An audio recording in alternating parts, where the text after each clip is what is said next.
ನುಡಿದರಡನಾಡದಿರು ಕಾರ್ಯವ ಬಿಡದಿರಾವನೊಳಾದರೆಯುನಗೆ ನುಡಿಯ ಕುಂದದಿರೊಡೆಯದಿರು ಹೃದಯವನು ಕಪಟಿಯಲಿ ಬಡ ಮನವ ಮಾಡದಿರ ಮಾರ್ಗದೋಳ್ ಅಡಿಯಿಡದಿರನುಜಾತ್ಮಜರೊಳೊಗ್ಗೊಡೆಯದಿರು ನೃಪನೀತಿದು ಭೂಪಾಲ ಕೇಳೆಂದ ಆಯವಿಲ್ಲದ ಬೀಯವನು ಪೂರಾಯವಿಲ್ಲದ ಗಾಯವನು ನಿರ್ದಾಯವಿಲ್ಲದ ಮಂತ್ರವನು ಲೇಸಾಗಿ ಮಿಗೆ ರಚಿಸಿ ನ್ಯಾಯವಿಲ್ಲದ ನಡವಳಿಯಲನ್ಯಾಯ ಹೊದ್ದುವ ಪಾಪವನು ನಿಜ ಕಾಯದಲ್ಲಿ ನೀಧರಿಸೆಯಲೆ ಭೂಪಾಲ ಕೇಳೆಂದ ನೀತಿವಿಡಿದರ ಸಂಗೆ ಬಹಳ ಖ್ಯಾತವದು ಜನರಾಗ ರಾಗೌರಾತದಿವು ಧನದಿ ಪರಿಕರದಿ ಜಯವೋ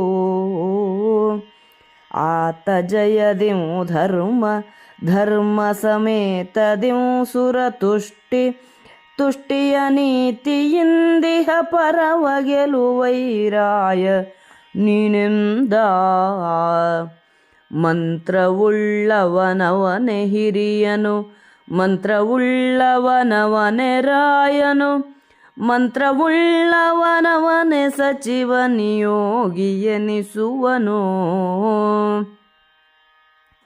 ಮಂತ್ರವಿಲ್ಲದ ಬರಿಯ ಬಲುತಳ ತಂತ್ರದಲ್ಲಿ ಫಲವಿಲ್ಲವೈ ಸ್ವಾತಂತ್ರ್ಯವೆನಿಸಲ್ಕರಿವುದೇ ಭೂಪಾಲ ಕೇಳೆಂದ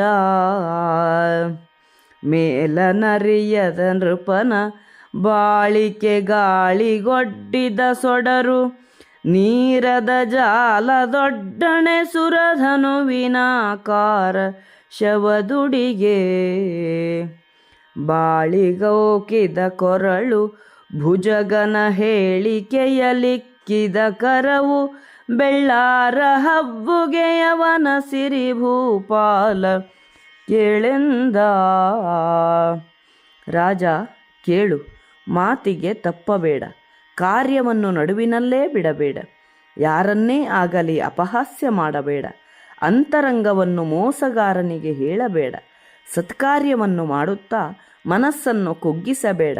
ಹಾಗೆ ಮಾಡುವುದಾದರೆ ಹೆಜ್ಜೆಯನ್ನು ಮುಂದಿಡಬೇಡ. ಮಕ್ಕಳು ಸಹೋದರರೊಂದಿಗೆ ಒಗ್ಗಟ್ಟನ್ನು ಮುರಿಯಬೇಡ. ಇದು ರಾಜನೀತಿ.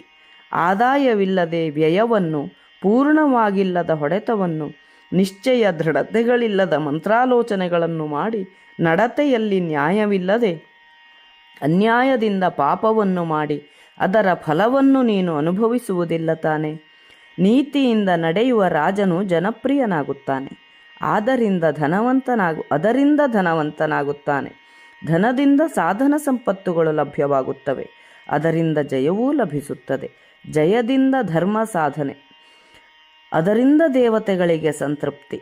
ಇಂತಹ ನೀತಿಯಿಂದ ಇಹ ಪರಗಳೆರಡರಲ್ಲೂ ಗೆಲ್ಲುವೆ ತಾನೆ. ರಾಜಕಾರ್ಯದಲ್ಲಿ ಅನುಸರಿಸಬೇಕಾದ ಮಾರ್ಗೋಪಾಯಗಳನ್ನು ಅರಿತವನೇ ಹಿರಿಯ, ಮಂತ್ರವನ್ನರಿತವನೇ ರಾಜ. ಮಂತ್ರಿ ರಾಯಭಾರಿ ಮಂತ್ರಾಲೋಚನೆ ಸರಿಯಾಗಿಲ್ಲದಿದ್ದರೆ ಬರಿಯ ಸೇನಾಬಲದಿಂದ ಯಾವ ಪ್ರಯೋಜನವೂ ದೊರಕಲಾರದು. ಹಾಗಿದ್ದ ರಾಜನು ಸ್ವತಂತ್ರನೆಂದು ಕರೆಯಬಹುದೇ ಹೇಳು.